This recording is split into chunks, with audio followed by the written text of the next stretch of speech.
Assalamualaikum warahmatullahi wabarakatuh. Saya Sonia Tunisa. Di sini saya akan mempresentasikan mengenai telaah jurnal internasional. Berikut contoh jurnal yang akan saya telaah.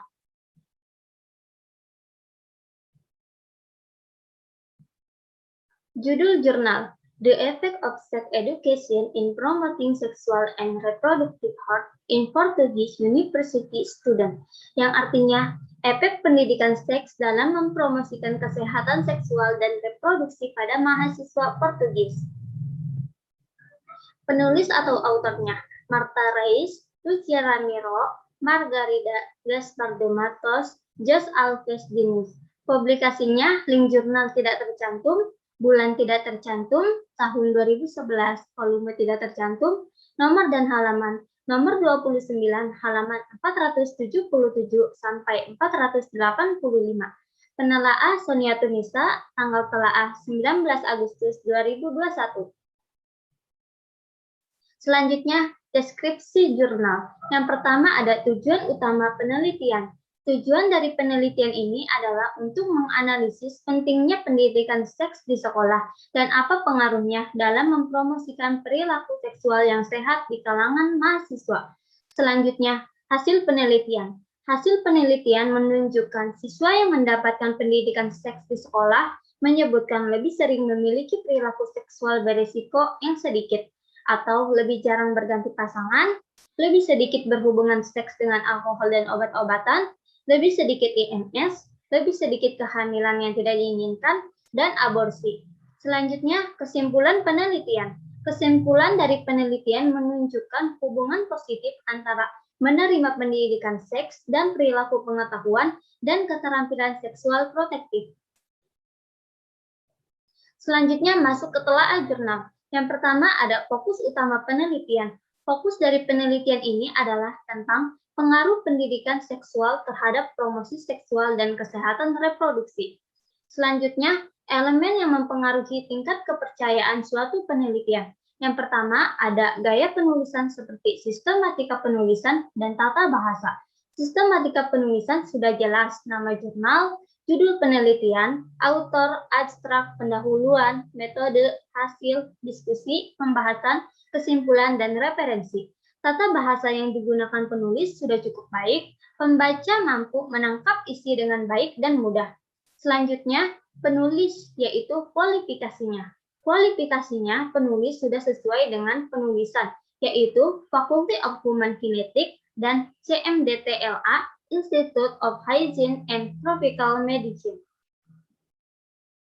Selanjutnya, judul berupa kelebihan dan kekurangannya. Kelebihannya menggambarkan isi penelitian secara umum. Kekurangannya tidak menyebutkan variabel terikatnya. Selanjutnya, abstrak berupa kelebihan dan kekurangannya. Kelebihannya, poin pada abstrak ini hanya meliputi tujuan penelitian, hasil, dan kesimpulan. Kekurangannya, tidak tercantum semua, tidak terdapat pendahuluan, dan metode pendahuluan. Selanjutnya, tujuan dan masalah penelitian. Tujuan dari penelitian ini adalah untuk mengeksplorasi hubungan antara remaja yang pernah atau tidak pernah berhubungan seks, pendidikan di sekolah, serta pengetahuan dan sikap terhadap metode kontrasepsi dan stage dan keterampilan perilaku. Masalah dalam penelitian ini adalah tingginya tingkat seks pada remaja di Portugis.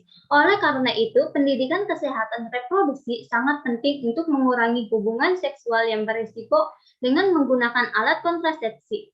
Selanjutnya, sistematika penulisan penelitian atau konsistensi logis.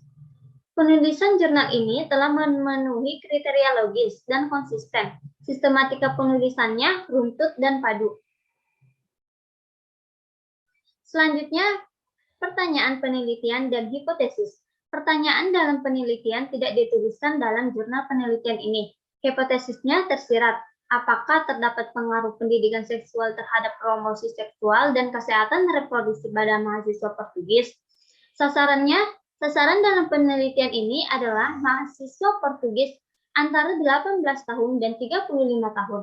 Mahasiswa yang mengikuti penelitian ini yaitu wanita, pria, usia rata-rata 21 tahun. Mayoritas mahasiswa Portugis dan lajang. Selanjutnya, pertimbangan etikal. Penelitian ini mendapat persetujuan dari Komite Ilmiah, Komite Etik Nasional, dan Komisi Nasional Perlindungan Data, dan mengikuti secara ketat semua pedoman untuk memenuhi hak asasi manusia. Selanjutnya, definisi operasional. Dalam penelitian ini tidak dituliskan uraian terkait definisi operasional. Selanjutnya, metode. Yang pertama ada desain penelitian. Desain penelitian ini adalah semi eksperimental studi, menggunakan kuesioner yang dikelola sendiri. Selanjutnya, populasi dan sampel. Populasi penelitian ini adalah mahasiswa di Universitas Portugis dengan sebanyak sampel 3.278 mahasiswa. Teknik pengambilan sampel dengan randomly sampling. Selanjutnya, cara pemilihan, teknik pengambilan, dan penentuan besar sampel. Mahasiswa yang dilakukan penelitian berusia 18 tahun dan 35 tahun. Dipilih secara acak dari mereka yang menghadiri universitas selama tahun ajaran 2009 dan 2010. Data dikumpulkan melalui kuesioner yang dikelola sendiri. Teknik pengambilan sampel menggunakan randomly sampling yang berjumlah 3.278 sampel. Selanjutnya, data analisis. Analisis statistik. Data dianalisis menggunakan SPSS versi 19. Statistik deskriptif termasuk frekuensi, sarana, dan standar deviasi dilakukan untuk memberikan gambaran umum dari data. Hasil penelitiannya bisa dilihat dari tabel berikut. Selanjutnya, ini tabel kedua. Selanjutnya, ini tabel ketiga. Ya, selanjutnya pembahasan temuan hasil penelitian. Kelebihannya, peneliti telah jelas membahas masing-masing variabel terikat yang diteliti. Kekurangannya, pembahasan sudah jelas, tidak ada kekurangan. Kesimpulan dan saran. Kelebihannya, dalam penelitian ini diungkapkan suatu kesimpulan berdasarkan hasil olah data statistik sehingga kesimpulannya sudah merangkap antara variabel bebas dan terikatnya. Kekurangannya, tidak terdapat kekurangan dalam kesimpulan dan saran pada jurnal yang ditelaah. Cukup sekian presentasi dari saya, kurang lebihnya mohon maaf. Wassalamualaikum warahmatullahi wabarakatuh.